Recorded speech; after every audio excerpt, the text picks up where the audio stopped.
Good evening from Jerusalem to all participants in this exclusive briefing brought to you by the Miskav Institute for National Security and Zionist Strategy. I'm David Weinberg, a senior fellow at the Miskav Institute, and I'm your host for this evening. We'll be focusing this evening on the question, what can the international community do to help defeat Hamas? Two people are with me this evening, two outstanding fellows and experts. We'll begin with my colleague, Miskav Institute Senior Fellow, Mr. Asher Fredman. Mr. Fredman previously served in senior roles in Israel's Strategic Affairs Ministry, as well as serving as Chief of Staff and Diplomatic Advisor to Israel's Minister of Strategic Affairs and Public Security. He also serves as Director for Israel at the Abraham Accords Peace Institute. He holds a BA and an MA from Harvard University in Government and Middle Eastern Studies. I'm not so sure that Asher is proud of his alma mater at this moment. Mr. Fredman will be talking to us, as I said, about steps the international community should take to help defeat Hamas and how you can help. Following Mr. Fredman's briefing, we'll be joined by Professor Eugene Kantorovich, who will focus on the civilian suffering in the current Israel-Hamas conflict and how the laws of war apply and don't apply to that. Professor Kantorovich is a professor at George Mason's Anton Scalia School of Law and director of its Center for International Law in the Middle East. He's also the head of the International Law Department at the Kohelet Policy Forum in Jerusalem. This briefing, again, is brought to you by the Miskav Institute for National Security and Zionist Strategy, a Jerusalem-based think tank, a new think tank, headed by Meir Ben Shabbat, who was National Security Advisor to the Prime Minister and Chief of the Israel Security Agency's Southern Command. There will be an opportunity for questions and answers after our two briefings this evening. You can post your questions in the chat function here, and I will direct the questions to Mr. Fredman and Professor Kantorovich after their briefings. We have about an hour for this call. So without further ado, Asher Fredman. Hello, everybody. Good evening. Thank you very much, David, for that introduction. Good evening, good afternoon, everybody who's joining us. We've all been shocked by the massacre on October 7th, the worst massacre of Jews since the Holocaust. And in response, we've seen an outpouring of support for Israel from the international community, from celebrities, from businesses, from philanthropists, and from ordinary people across the world. And a lot of people are asking, what can I do? What can I do? And certainly the support for Israel, the support for our soldiers who are on the front lines, the support for aid organizations, first responders is incredibly important, as is solidarity.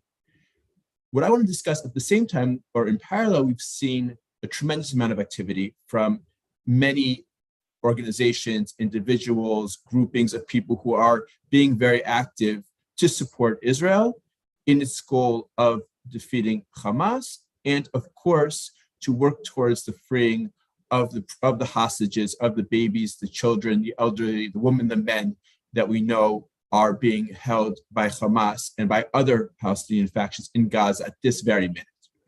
What I'd like to do this evening is to go through at just the level of headlines, because each one of these topics could be divided, could be detailed to much greater detail, about what are various steps the international community can take, again, beyond military support, which is a separate issue, and beyond statements of solidarity, which are good, but you have to translate them into concrete steps.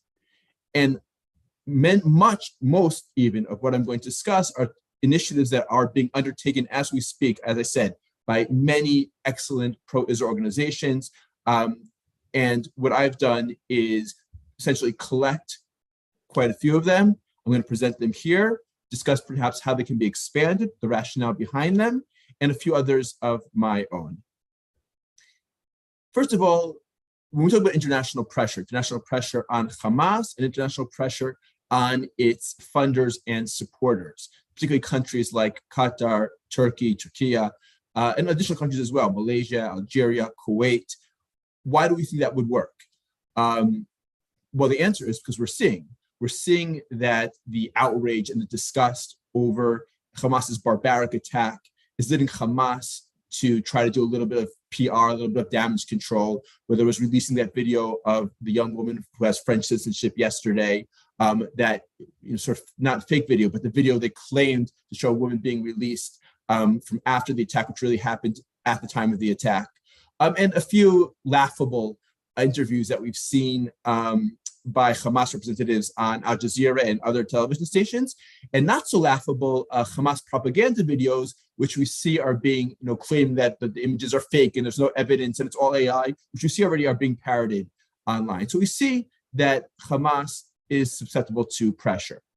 We know, for example, that Qatar is susceptible to pressure because it is right now embroiled in a scandal, Qatar Gate, in the EU, because it was revealed that it was paying bribes essentially.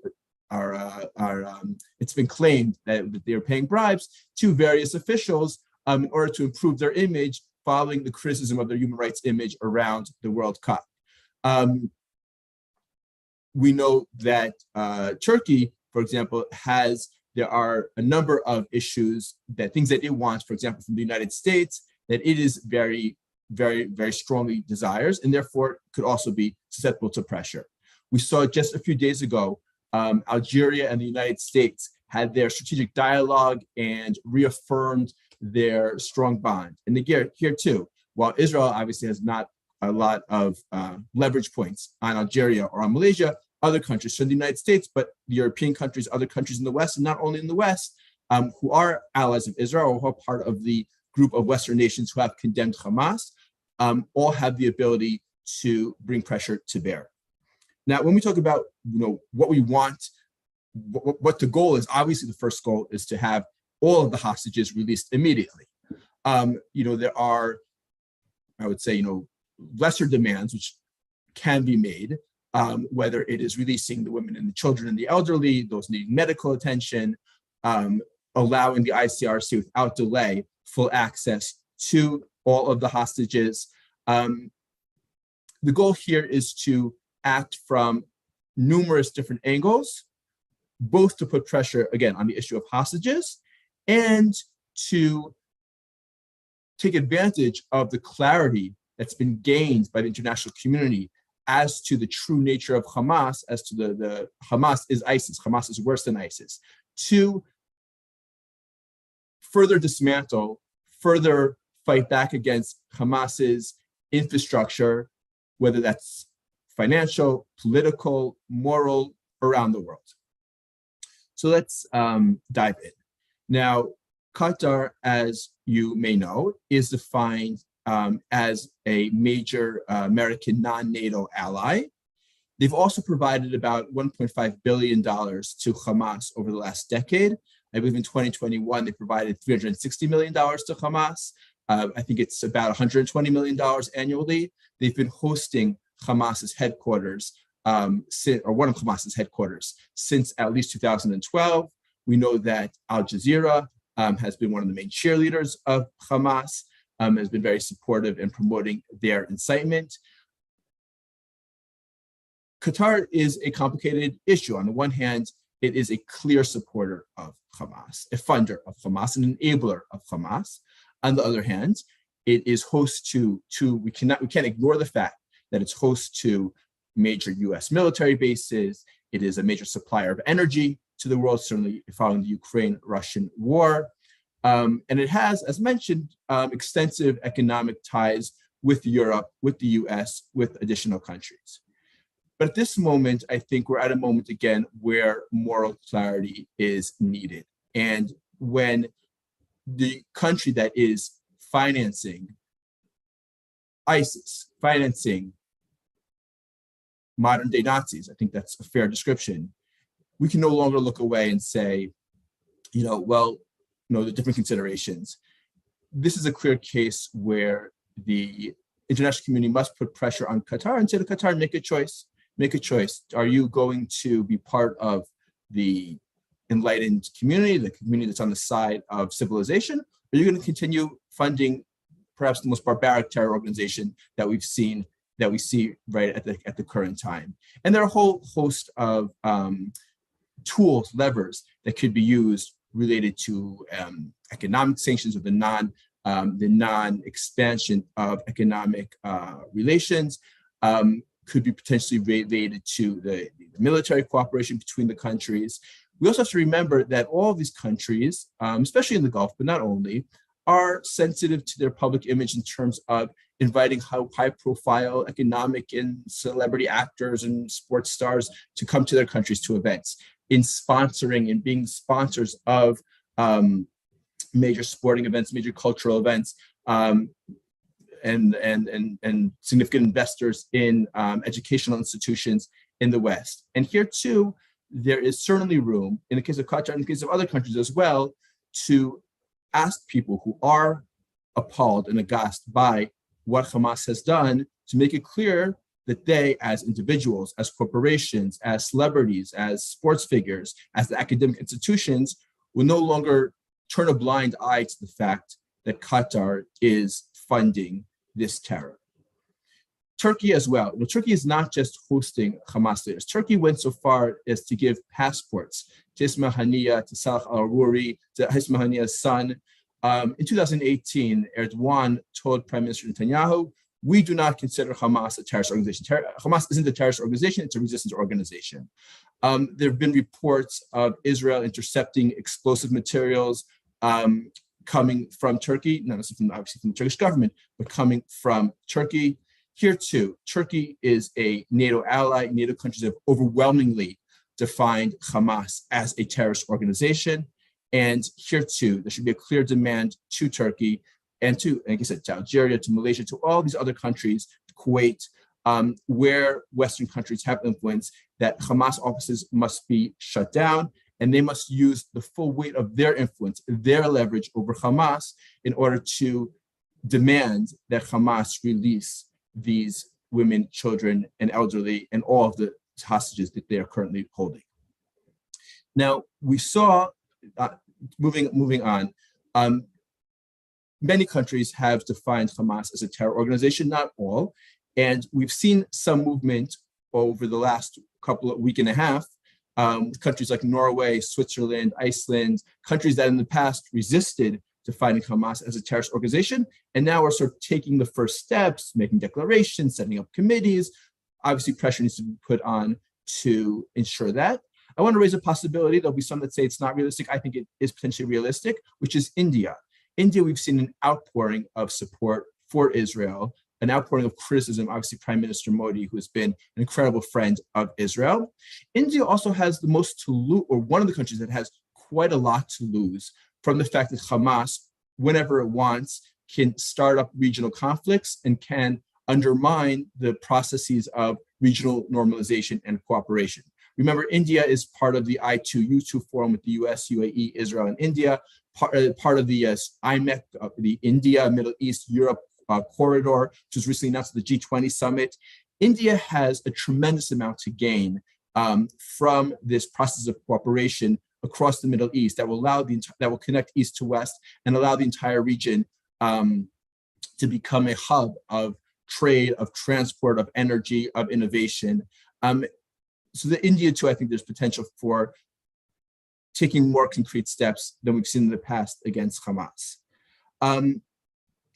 Now, we saw a number of countries, Austria, Germany, Italy, Denmark, and Sweden, announced that they were going to be reevaluating their funding of the development aid for the Palestinians.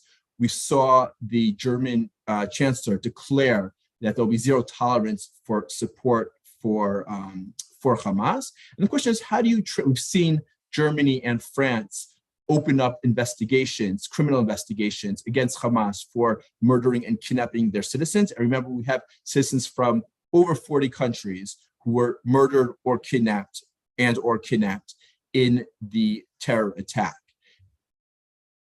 first of all, the investigations should be expanded to every country that has this kind of apparatus, these kind of legal basis for opening such an investigation. Again, not because Hamas particularly cares, not because Hamas is worried that not because Ismail Haniyeh is worried that he's going to be brought before a French judge, but because, again, this continues the pressure, it continues the international statement that Hamas is ISIS, Hamas is beyond the pale.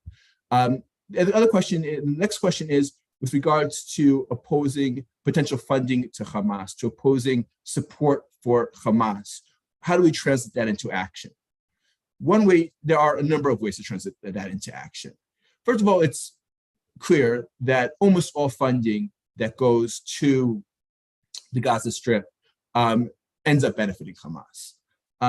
We know, for example, that many of UNRWA's employees in Gaza are Hamas activists. The previous Secretary General of UNRWA admitted that probably many of them are, and it's not a problem. I can't do anything about it, and I'm not going to check. We know, and this is actually something that's on Israel's plate, that much of the Qatari funds are going to Hamas operatives or members rather than to needy Gazan families. And obviously, Israel is going to change its approach going forward. We know that there are a number of funds, charities, NGOs operating in Europe, some of which have been designated by the Israeli Defense Ministry as part of Hamas's financing network. Organizations like Islamic Relief, Muslim Hands, Human Appeal International, that the Israeli Ministry of Defense has said these are part of Hamas's funding network. European countries have, in some cases have closed them down, in some cases have not closed them down because they claim the evidence is insufficient, political reasons, whatever. Now is the time to take the steps. And that's true as well with various NGOs, the PRC in the UK, PGT in Germany, EUPAC in Brussels, and many others that people who have been involved in this space know well, that have clear ties to Hamas, that have senior members who are former and probably current activists of Hamas. And now is the time to, again, one step is to outlaw them, but there are other steps, whether it's putting barriers on financial transactions. In the past, we've seen various financial platforms put restrictions on the use of their platforms by NGOs connected to the PFLP terror organization. Certainly the same should be true for any organization connected to Hamas. The loss of charitable status, certain organization that is actively promoting a barbaric terror organization. Again, ISIS and worse than ISIS should not be enjoying charitable status, and that's another avenue for action. I would also suggest that all parliaments, all Congress, all governments that have various human rights committees, human rights bodies, as an example, the Lantos Human Rights Commission in the US Congress, hold hearings on the hostages being held by Hamas, on Hamas's massacre that we saw in October, again, to highlight Hamas's atrocities, to put pressure on any who support Hamas, to put pressure, as I mentioned, on private public sector actors that are in any way obviously having dealings with Hamas, but also involved in countries that are financially supporting Hamas. And again, another way to highlight Hamas's atrocities and the plight of the hostages. Staying for a minute on NGOs or international bodies, we have a number that could be doing much more. The ICRC only a few days ago came out with a statement. We should have seen them from the first minute, demanding access to the hostages. International, obviously, they're hostages, these aren't prisoners of war, but international law is clear regarding how prisoners of war should be treated, that those suffering from medical conditions need to be transferred, either released or transferred to a hospital in a neutral country. Another example of an organization is UNICEF, the UN Children's Organization, which after a lot of pressure put out one statement, mentioning the Israeli children, but then right away went back to focusing primarily on the children being, sadly, tragically, being used in Gaza as human shields for Hamas. We need to be seeing much more action related to the children being held by Hamas. And of course, recall that among the countries that today do not designate Hamas as a terror organization is the UN Security Council.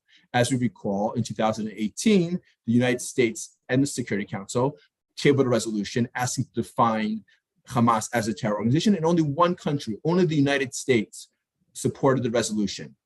Every other country, including European countries, abstained, and there were also a few countries that voted against such a resolution. So yes, at the Security Council, are we going to see a veto by Russia and China and some of the other members if such a resignation is once again tabled? Almost certainly yes. Nevertheless, it's time for all the countries, all the major powers in the world to show clearly where they stand. There are a number of other steps that countries can take and should be taking. I want to also, obviously, we've seen a number of admirable steps by philanthropists related to the reaction of universities. When universities, who are so quick to condemn, jump on other bandwagon issues, put out, fail to condemn or put out ridiculously neutral statements on the attack. And I think that's going to have an impact. And obviously that should be encouraged and continued as well. I would also like to argue, certainly I am, this is again, a little bit of a different direction. But before we go there, the other issue, and this is obviously something that has been raised by other organizations, Hamas doesn't exist in a vacuum. Hamas was voted into power by the Palestinians in 2006. In almost all the polling that exists, we see strong support for armed resistance, quote unquote, by the Palestinians, especially in Gaza. We see that in any elections that might be held, Hamas figures like Hania against PA, against Abu Mazen, against Mahmoud Abbas, Hania would win by a large landslide. Now, the argument is not that Gazan civilians should be treated like Hamas, although again, we know that many Gazan civilians took part. I mean, in a sense, Hamas perhaps from the first times, crowdsourced this terror attack, right? We saw hundreds of civilians from Gaza, civilians crossing into Israel and taking part. We've seen videos of taking part in looting. I have spoken to people who were there from the IDF and other branches, also taking part in the kidnapping and murder of Israelis. But again, the argument here is not that Gazan civilians should be treated like Hamas. The argument here is that there needs to be much deeper processes, essentially, to be blunt, processes similar to the denazification processes that we saw following World War II, in order to create the potential for peace and bring that to a practical level. Again, the potential for a future lasting and viable peace between Israel and the Palestinians. And to bring that to a practical level, one of the issues, obviously, is the issue of the education system, the school textbooks, but not only the school textbooks, also many other educational materials, summer camps, children's TV shows, cultural events, sports tournaments, in both the West Bank and in Gaza that encourage, incite to terrorism. And insofar as any Western funding is going to these kinds of things, it obviously needs to be stopped. And as well, we have what I would call the attempts by many of the organizations that act as middlemen, you could call them, between Hamas and the West. So numerous Palestinian NGOs that have been working in overdrive since the horrific attacks to explain why this is justified resistance, why the Palestinians are within their legitimate rights, why Israel should be blamed. Now, again, this is work done by NGO Monitor.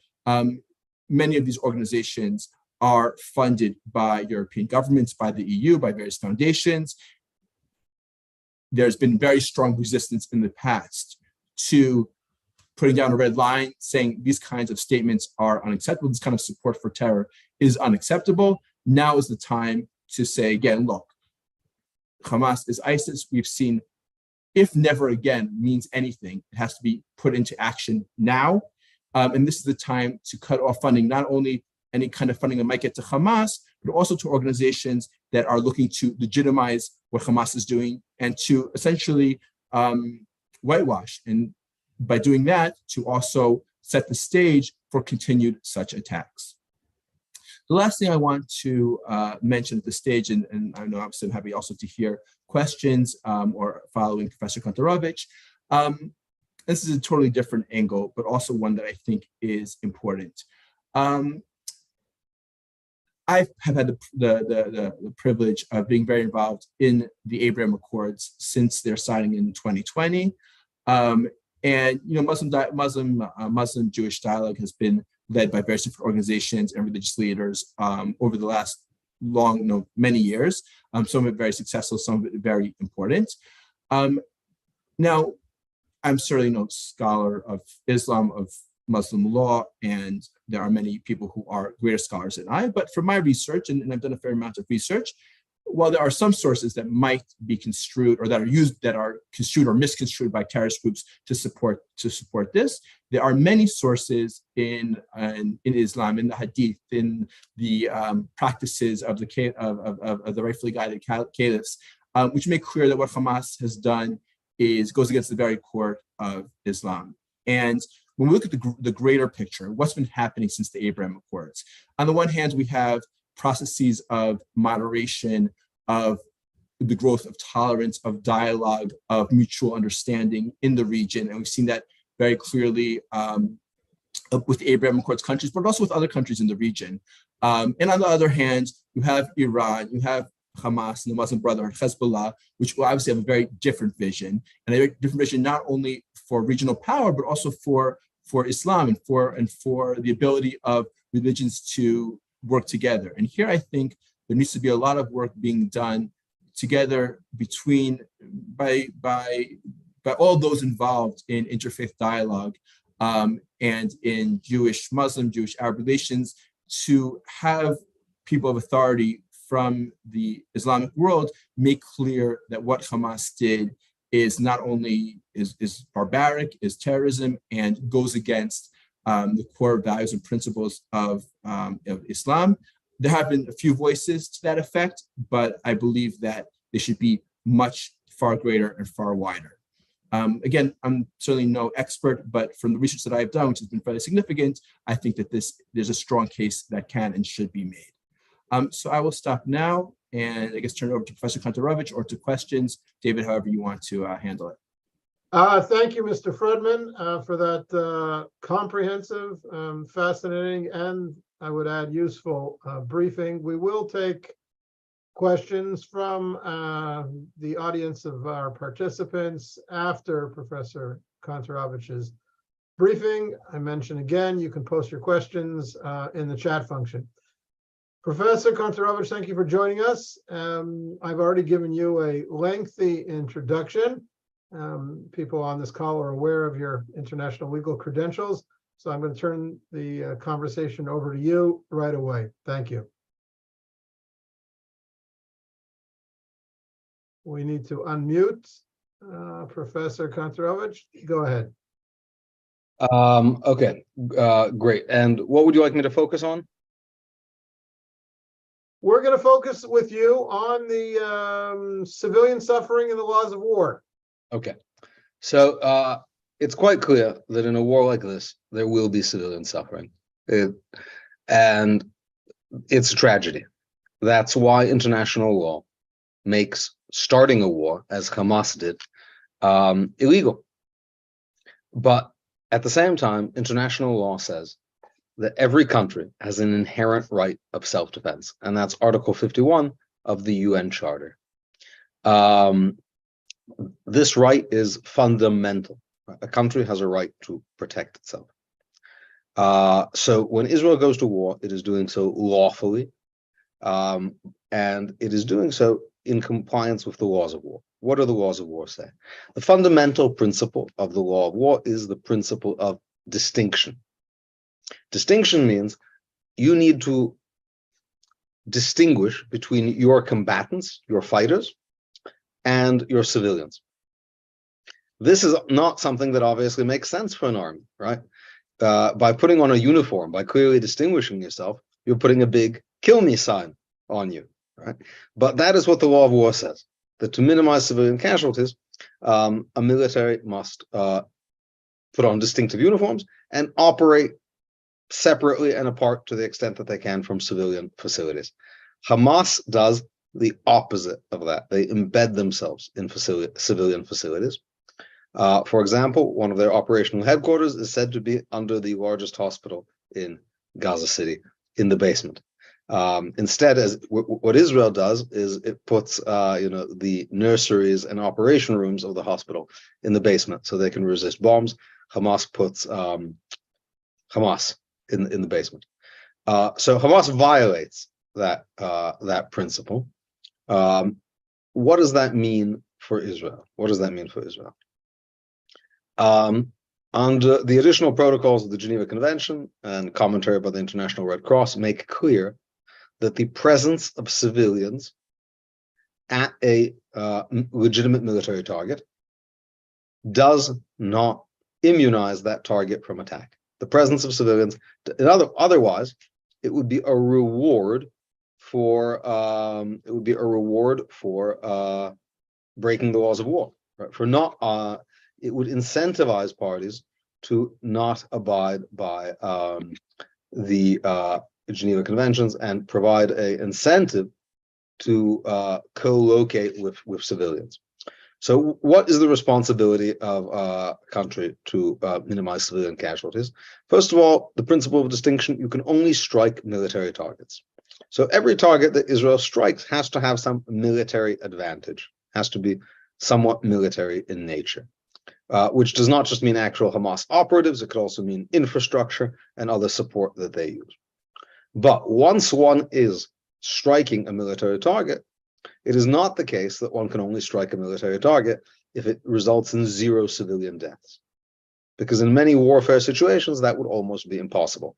For example, the US-led campaign to eliminate ISIS in Syria and Iraq killed maybe 10,000 civilians. Obviously, World War II killed hundreds of thousands, millions of civilians, the Allied bombing campaigns. It's impossible to fight a war without civilian casualties. So the rule is you need to attack a target that is a valid military target, and that civilian casualties be proportionate to the anticipated military advantage. So what that means is, this is what's called the rule of proportionality. And it governs what's often called collateral damage, civilian casualties, what's called incidental casualties in the law of war, casualties that are not the goal of the strike. What this means is, if there is a sniper in a civilian building, one can shell that sniper's location, but one can't necessarily bomb the entire block. But Israel's not trying to get rid of a sniper or a squad of Hamas, right? Israel's legitimate war aim is to destroy Hamas. And that is a very significant military objective. I would say the military objective can be defined as Israel's survival, right? This is not like many wars that the United States, for example, fights, where the principal goal of each operation is to ensure the success of that operation, to allow the army freedom to maneuver, for example. But we now see that 1,000 Hamas fighters can commit a little genocide inside Israel, can essentially make areas of Israel, sovereign Israel, unlivable for Jews. So that means getting rid of 1,000 Hamas fighters becomes a vastly paramount military objective, which would warrant potentially significant collateral civilian casualties if necessary. Now, at the same time, just because you sort of can have civilian casualties doesn't mean you're not obligated to take steps to avoid them if possible. That's called the rule of precaution. Right? If there's reasonable precautions you can take that would lower the civilian casualties, one is obligated to do so. And that is why Israel is telling Gazans, get out. Israel is actually telling the enemy its battle plan. Here is where we're going to attack. Here's where we're going to invade. Here's where we're going to go after you. Eliminating the element of surprise, putting its soldiers in risk simply to save civilian lives. And the irony is that when Israel complies in the highest possible way with the law of war, by warning civilians, giving them plenty of time to leave, what does Israel's critics say? You're violating international law. You're not allowed to encourage them to leave. Now they're not being encouraged to leave. They're being told they have a choice. Hamas, on the other hand, is committing a war crime by prohibiting people who wish to seek shelter and refuge from fleeing. Egypt is violating international refugee law by illegally turning back refugees at the border and not giving them refuge. Israel, of course, evacuated its own civilians from the conflict zone, evacuating towns in the south and north to minimize its civilian casualties. Hamas is doing the opposite and trying to keep its civilians bottled up, which means Hamas bears all the responsibility for the ensuing, for any ensuing loss of life. The law of war is not a suicide pact. A country is not required to choose between being butchered and violating the law of war. The law of war allows for real self-defense. Otherwise, the United States would not have been able to fight World War II or any war up through the campaign against ISIS, and it's impossible to make it antiseptic. This is, the opprobrium rests solely on Hamas and on Egypt. Now, let me say another thing about a particular tactic Israel is using, the tactic of siege. So Israel has announced that it is besieging Gaza, which means closing entry and exit. Siege is, according to the US Defense Department military manual, a lawful, common, and regular mode of warfare. That's what one does in war. One tries to cut off the enemy from supplies. Now, again, the legitimate goal of a siege can even be to starve the enemy here defined as Hamas. So Israel is under no obligation, and Israel is allowed to take every step to ensure that not one morsel of food or water or electricity gets to Hamas. Now, it's true that this will also mean that civilians will not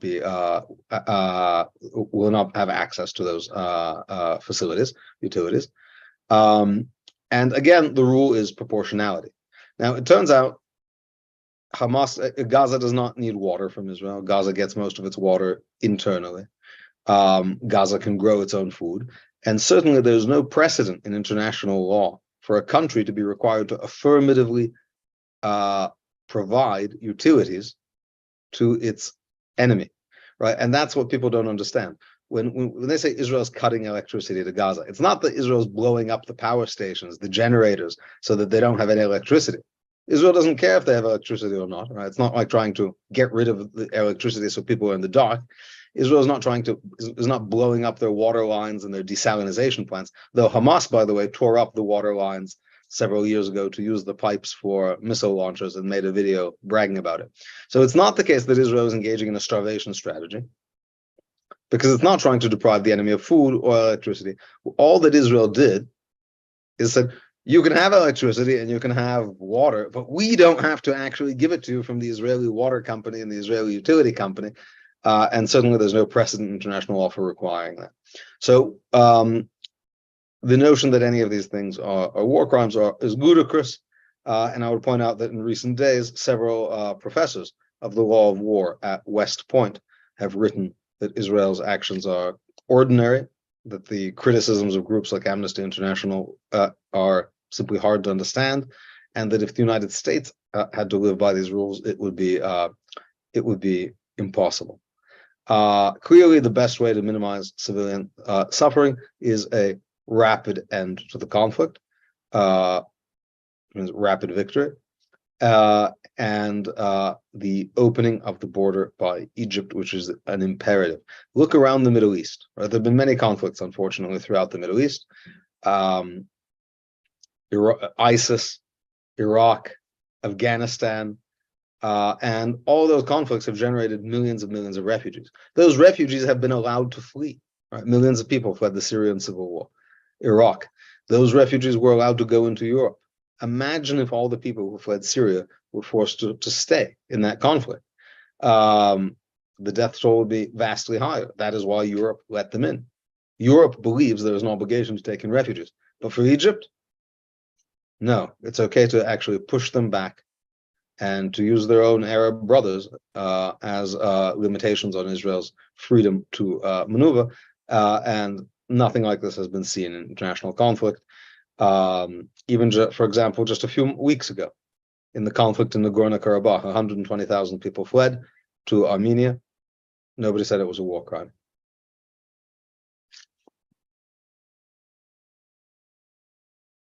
Any further questions? Or that I think that covers the overview of the issues. So thank you, Eugene. Thank you, Professor Kantorovich, for that nitty-gritty but important to understand overview of international law and how it applies to the current Gaza-Israel conflict, or should I say the Hamas war with Israel. We have a number of questions that have come in to both of you, Mr. Fredman and Professor Kantorovich. I would say the most general of the questions is the concern that everybody has, looking beyond this skirmish or this war, whether it lasts 2 weeks, 2 months, or 6 months. The question is, what happens to Gaza and its civilians after the war? What happens to the prism or the paradigm known as the two-state solution that has been advanced by so much of the global community for several decades now? Might Israel not be entering into an even stickier political situation in the wake of its war against Hamas? Mr. Fredman, you want to take that first? Sure, absolutely. There's no doubt that this is going to be a complex war and a complex post-war situation. And if we recall, for example, at the height of the Second Intifada, when over 1,000 Israelis were murdered by suicide bombers, and Israel at the end went out to extensive military operation in the West Bank, retaking many of the PA cities. It's true that terror was pushed back to a degree by that operation, but really was defeated because Israel stayed there and Israel continued to fight terror and eventually was able to stop or greatly reduce the wave of terror. I've been making the argument also to many friends of mine in the Middle East that destroying Hamas is not just an Israeli interest. It is a Palestinian interest. It is an Arab interest as well. Again, because of these larger, I would say, ideological debate raging as we speak in the Middle East between the extremists and the moderates, because of the fact that Hamas is able to essentially put the brakes on processes of regional cooperation integration that will have great benefit for people across the region in terms of health and prosperity and sustainability, and for the Palestinians as well. I mean, it's becoming very, very clear, 100% clear after the latest attacks, that no Israeli government, not even the most left-wing Israeli government, is ever going to agree to the establishment of any kind of autonomous Palestinian entity while the possibility exists for Hamas to be destroyed. Now, when we say Hamas being destroyed, and we're talking about, a regional battle or an ideological battle as well, it has to be a victory not just on the West terms, but on Hamas's terms as well. And that was part of the intelligence failure or the military failure, was looking at Hamas like a rational Western actor. It has economic interests, it has political interests. It's not going to attack because, if we give it a little bit more money, we give it a little bit more work permits. And Hamas blew that paradigm in the face. So Israel's victory, as difficult and as complicated and complex as it's going to be, and to be frank, as uncertain as the next steps are going to be, will have to include not only defeating Hamas, but having Hamas and all of its ideological allies from the Muslim Brotherhood to Iran and to Iran's proxies understand that Hamas has truly been defeated and that Hamas's approach and ideology has been defeated and has only brought destruction on themselves and on the Palestinians. Yeah, I agree with you, Asher. In recent days, I've received messages from friends abroad warning me that Israel is about to repeat the mistakes that America made in Afghanistan and Iraq. Israel's walking into a trap, they say. There's no quick fix. We need an end game. We need a vision for Gaza the morning after. And they may be right, but they ignore Israel's most urgent need, which is the immediate restoration of our shattered deterrence. We cannot survive, Israel will not survive in the Middle East unless our enemies fear us. And there's no time in Israeli history, except perhaps the first catastrophic days of the Yom Kippur War, where Israel's military credibility has been so undermined. And Hamas's blow is devastating precisely because it was the weakest of our enemies, and because the Israeli army failed miserably. And therefore, to lose our deterrent ability is to invite aggression on our borders, on all our borders. And therefore, we can have a discussion about what comes next. But first and foremost, this is a war against the Iranian axis. It's a war to restore Israel's military power and to prevent a situation in which Jews can be slaughtered in their living rooms. Professor Kontorovich, you want to take a crack at that as well? I have a vision. I have a vision for what the future of Gaza would entail. This is assuming a successful military operation that would remove Hamas as the government. It's important. What a minimal requirement for Israel is ensuring that something like this can never happen again. This was the worst attack on Jews since the Holocaust, and truly genocidal in its brutality and its scale. Israel cannot continue as a country if it is put at risk, if people have to accept a catastrophe like this, a butchery like this, every 20 years, once a generation. That is not a sacrifice a country can be expected to make. And we have seen that there is only one circumstance in which Israel is not subject to intense attacks from Gaza, and that is Israeli administration. Before Israel left Gaza in 2005, things like this did not happen. And why are they not happening from Judea and Samaria, the West Bank? Because Israel is in control. And the comparison of those two areas really reveals that the presence of Israeli control, the presence of Israeli troops, is essential to maintaining Israeli security. No international force can do it. Recall when Israel left Gaza, European contingent of monitors was put into the border corridor along Egypt, the Rafah corridor, to ensure that things were not smuggled in. As soon as some militants came and threatened them, they ran away. So Israeli control is necessary. That's one point. Secondly, there needs to be a denazification process. When the United States beat Germany, how did it rebuild Germany into the liberal democracy it is now? Because America understood that it was in a particular situation. Nazi Germany was a government that was originally elected, and that even though it was authoritarian and not undemocratic, had broad support amongst the public. Hamas has broad support among the public. Whether it would win democratic elections doesn't matter. It has broad, substantial support in the public, and we can see this from the scenes of the abused and tortured prisoner, and not even one little old grandmother saying, guys, knock it out. Hamas has broad support, and that requires a significant process to fully weed out all of those supporters, right? Not just the actual Hamas militants, but a denazification process. And finally, and this is following what you were saying, Mr. Weinberg, there needs to be clear loss, right? They need to know they lost in a way that is meaningful and permanent. So Germany knew they lost after World War II. There was a price to be paid. Now, the people individually responsible for Nazi crimes were tried, and the people responsible for Hamas crimes should be tried also. But Germany also paid a price in the loss of some territory.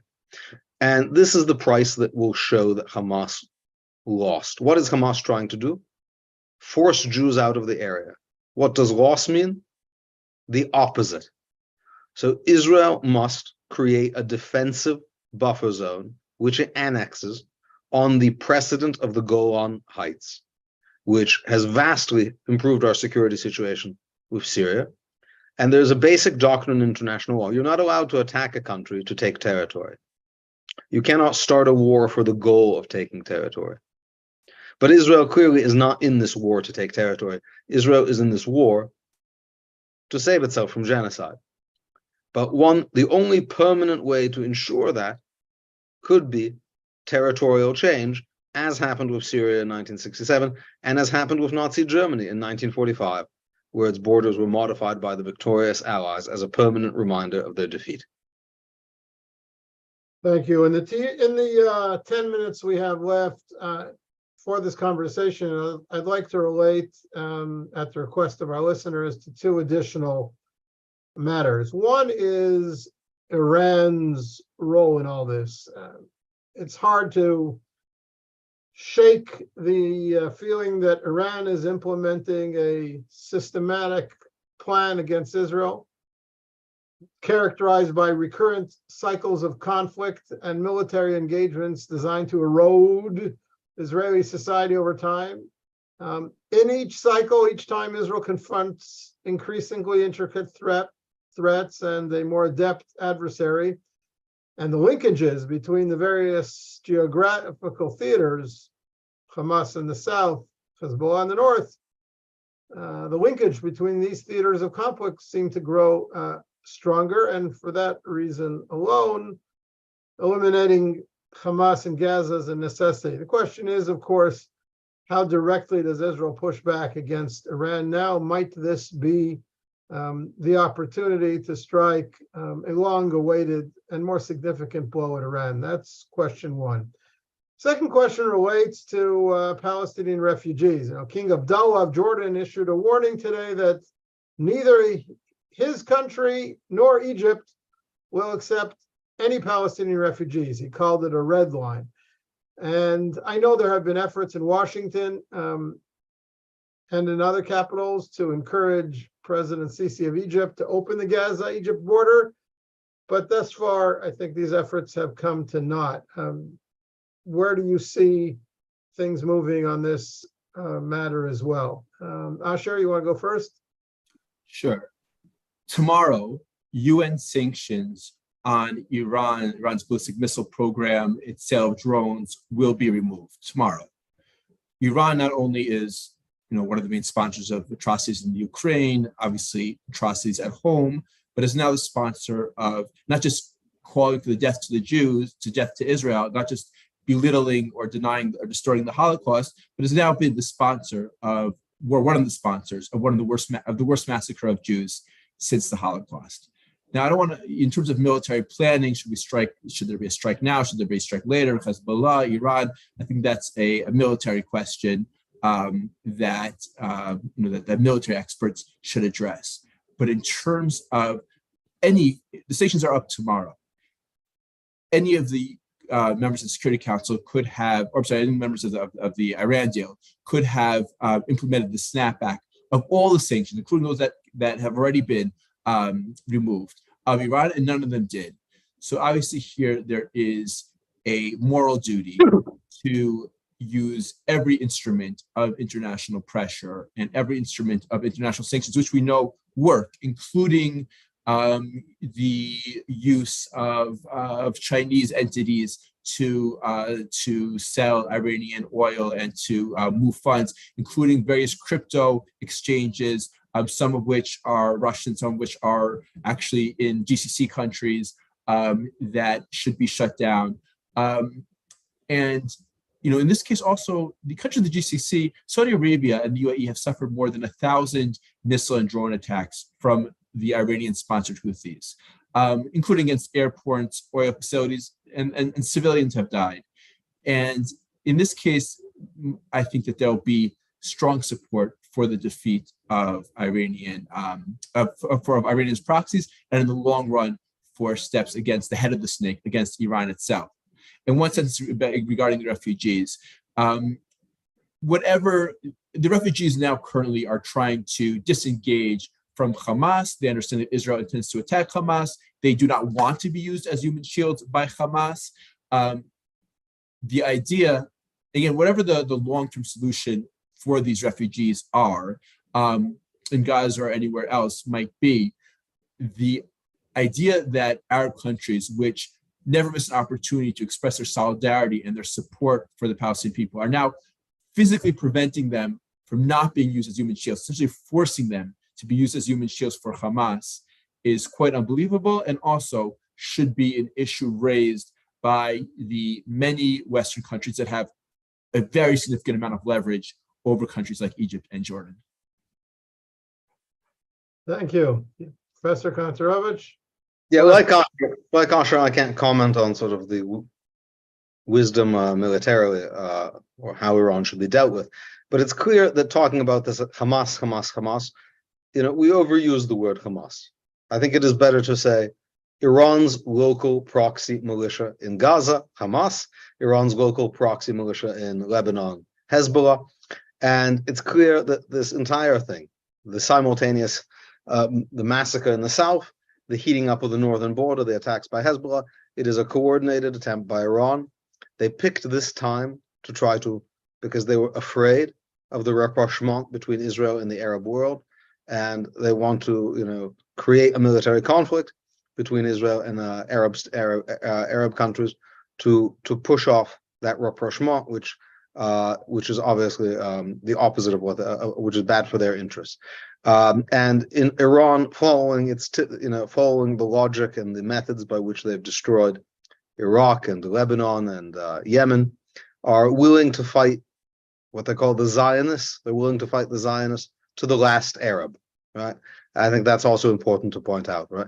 Iran is using Arabs as their tools, their pawns, as they sit back and enjoy watching this. Any solution requires dealing with Iran. That's clear, right? Even if Hamas is beaten, Iran will find a new militia. So the head of the snake does need to be dealt with. If not now, then very soon. As for the refugees, Egypt and Jordan the things they say are clear violations of international law. They show disgusting contempt for the Palestinians.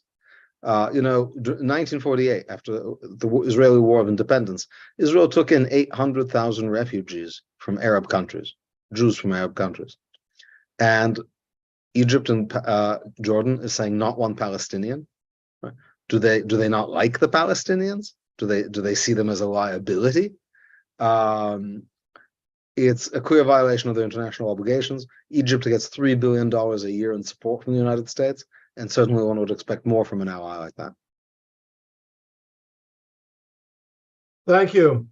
This brings our 1 hour live broadcast to a close. Once again, this has been an exclusive briefing for friends and followers of the Miskov Institute for National Security and Zionist Strategy, brought to you live from Jerusalem. We've had the honor of hearing from Mr. Asher Fredman and Professor Eugene Kontorovich on two difficult and important issues relating to Israel's war with Gaza. Please follow the Miskov Institute on our social media channels, Facebook, Twitter, Telegram, and we have a WhatsApp community as well. There will be additional briefings of this type in the coming days, and certainly as this war proceeds over the coming weeks. Wishing everyone safety, security, and stamina until victory from Jerusalem.